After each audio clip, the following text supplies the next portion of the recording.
Mabisang ulam guys, kung ninalagnat ka, sinisipon ka, inuubo ka, ito ang ulamin mo. Siguradong tanggal yan. Manok guys, kalahating kilo, chicken breast pala yung ginamit ko. Hiwain lang natin ng adobo cut guys para mabilis din siya maluto. Tapos papaya, 2 piraso, balatan natin, hiwain natin ng ganyang kalalaki lang. Kung walang papaya, pwede kayo gumamit ng sayote. Tapos bawang, sibuyas, luya guys, pitpitin lang natin para lumabas talaga yung masarap niyang aroma. Guys, napakabilis lang lutuin to, kaunting mantika, tapos ilagay na natin yung buto ng aswete, papalabasin lang natin yung kulay, tapos tanggalin natin yung buto ng aswete, gisahin na natin yung mga lamas, paminta agad, gisahin natin ng maigi, tapos ilagay na natin yung manok, gisahin natin yung manok ng maigi, patutuyuan natin yung ganyang pagkagisa guys ha, tapos patis, 2 kutsara, gisahin natin sa patis, patutuyuan natin sa patis yung ganyang pagkagisa guys, so malasa yan, tapos ilagay na natin yung papaya, gisahin lang natin ng saglit para pumailalim yung papaya, tapos tubig 2 litro, chicken powder, bitchin, saka asin, tapos sili guys, maglagay din tayo agad. Saka natin pakukuluan sa loob ng 20 minutes. Habang hinihintay natin guys ang 20 minutes, himayin muna natin yung malunggay saka dahon ng sili. Naku guys, napakabisa to kapag masama talaga ang pakiramdam mo. Shoutout nga pala sa ating mga followers sa palagi nyong panonood. Ingat po kayo palagi dyan kung saang lugar man kayo. Pagkalipas ng 20 minutes guys, malambot na yung papaya, tikman muna natin guys. Kampiyon ang lasa. Naku guys, napakalinamnam. Ilagay na natin yung sotanghon. Isa yan sa magpapagana sa'yo ng kain. Pakuluan lang natin sa loob ng 2 minuto. Saka natin ilagay yung dahon ng malunggay, saka dahon ng sili. Bibigyan ko na lang to ng mga ilang minuto guys. Luto na yung pinakamasarap na tinulang manok na may sotanghon. Naku guys, 1 hektaryang kanin talaga ang mauubos mo. Sabaw pa lang, ulam na. Shoutout nga pala sa ating mga kababayang OFW sa palagi niyong panonood. Maraming salamat. Ingat po kayo palagi dyan kung saang bansa man kayo. God, maraming salamat po sa biyaya na binibigay mo sa araw-araw. I-bless niyo po yung food na magiging silbing lakas sa katawan namin. Amen. Kain tayo guys. Kain Pinas!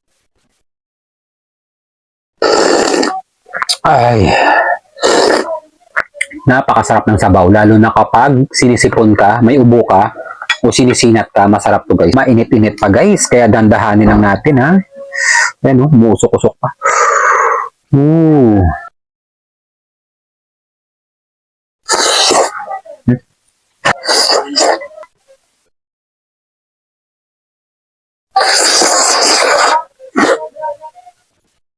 Guys, may reserva din pala tayong sabaw. Sarap kasi ng sabaw.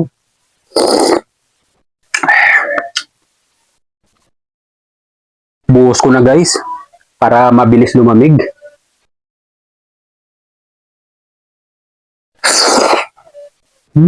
Sarap. Champion guys. Lasang-lasa mo yung papaya, ang dahon ng malunggay, saka dahon ng sili. Ang sarap ng combination ng lasa nila guys.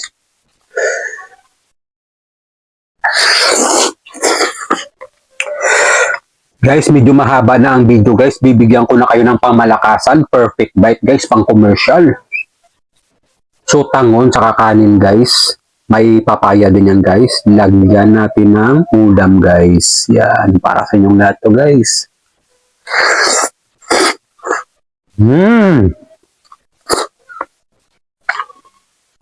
Kampiyon!